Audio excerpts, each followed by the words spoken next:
Hello, everyone. My name is Darius Graham, and today I'm going to be presenting uncertainty reduction theory to you guys.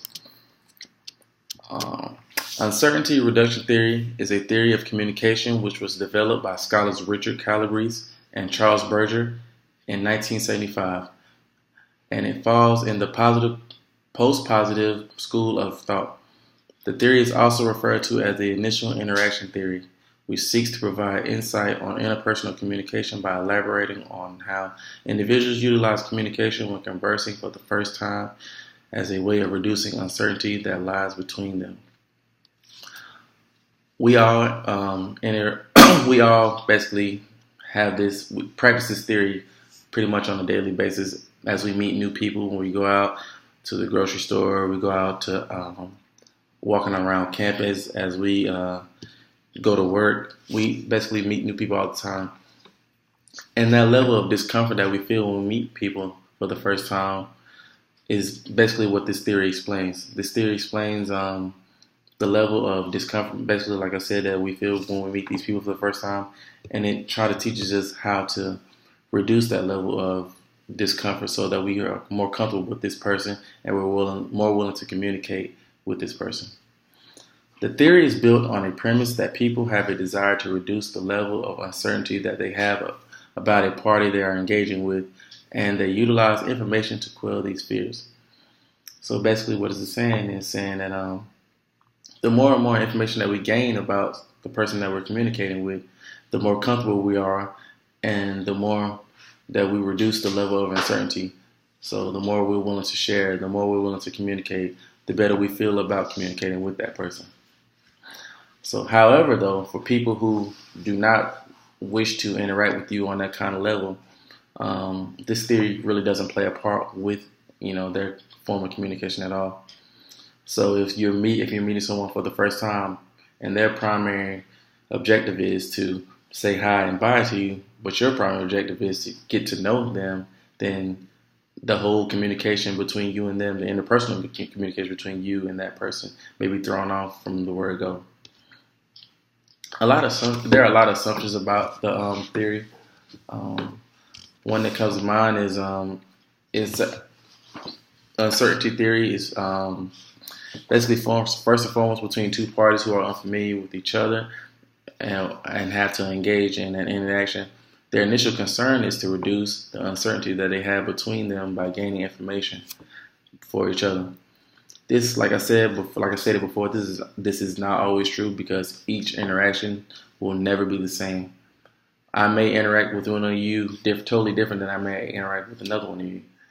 I'm pretty sure your interaction with someone at a bus stop would be totally different from interacting with someone that you've been waiting to meet for a while. So, one of the core concepts of the theory is that information is essential and necessary in order for people to be able to reduce the uncertainty they feel towards parties they are interacting with. When a person is unable to tell what another person is likely to do, there is an unpleasantness. Thus, people are eager to engage in communication to reduce and dispel that. So basically what that's saying is when two parties are interacting with each other and another person may feel like that the other person isn't very predictable or they can't predict what that person's going to say or how they're going to feel, then that level of uncertainty rises. So they'll be more cautious about what they say, how they interact with that person, how they feel. Because everyone at the end of the day always just wants to protect themselves, when it comes to communication period.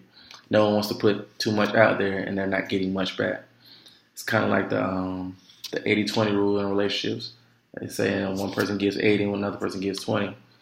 Well, that person that's giving 20 may not feel as comfortable as that person that's giving 80, and so vice versa. Berger and Calabrese identify 7 self-evident truths which are present in an uncertain initial interaction. Some of these truths are verbal communication. Whereas people engage in communication, their level of uncertainty decreases. So basically saying the more and more we communicate with each other, the less and less we feel uncertain about our interpersonal communication with others. Nonverbal warmth, where when parties engage in various forms of nonverbal communication, such as maintaining eye contact, nodding, smiling, and so forth, the level of uncertainty decreases. You may notice as when you may interact with someone, some people don't like to look other people in the eye. It's because they may not be comfortable enough looking that person in the eye, or it may just not be something that they've been used to doing throughout their lifetime. Smiling, some people just may not be good with smiling, or good with smiling when it comes to communication, because they may have some kind of self-conscious thing going on with their smile, or they may not feel like if they smile too much, then they might feel like that things between them and the other person may become a little awkward. Information seeking is also a self-evident truth, where the level of seeking information decreases as the uncertainty of the other party also decreases. Self-disclosure, where parties are more willing to disclose information they consider to be intimate when the level of uncertainty has decreased. So people are usually more inclined to share more intimate things with people who they're more comfortable with. I wouldn't just walk up to a stranger telling a stranger my entire life story, because I wouldn't trust everyone with that same information as I would trust someone who I've known for a while, like a colleague or a friend, maybe even a coworker sometimes.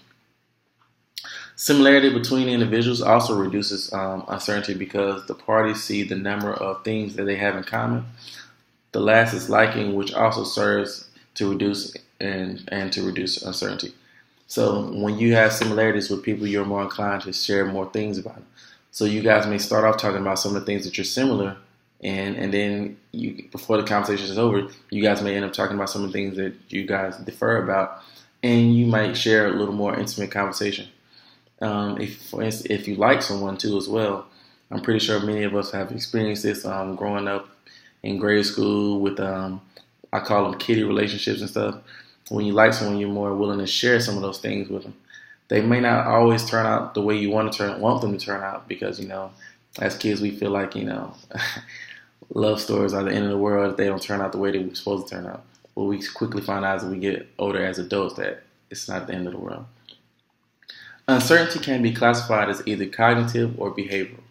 Cognitive uncertainty comes from the belief and attitudes of an individual, while behavioral uncertainty results when a person is trying to predict the behavior of another person. I think we all do this. I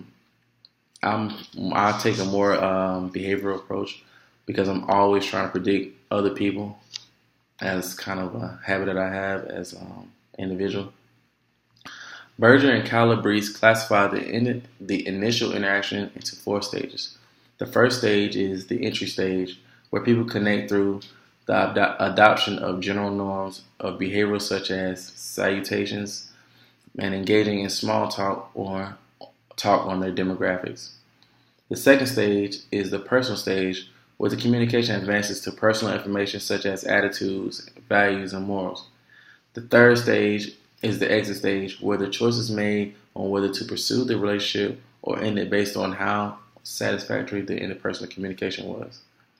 So those are some of the steps that we go through without even knowing that we're going through those stages.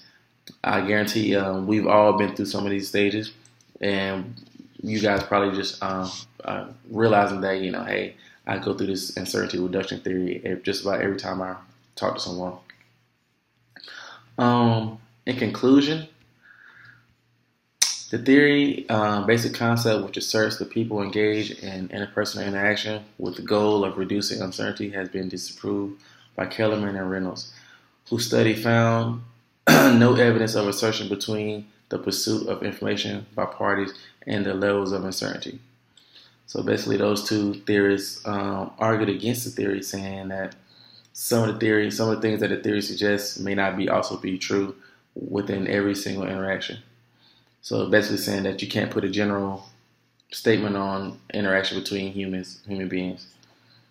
And so uncertainty theory has changed the communication landscape by providing insight on how interpersonal interactions actually work between people. Some things people may not have even known prior to reading about uncertainty reduction theory, but they've learned. So I hope you all have learned something about uncertainty reduction theory, and I look forward to learning something about some of the theories that you guys presented to as well. Thank you.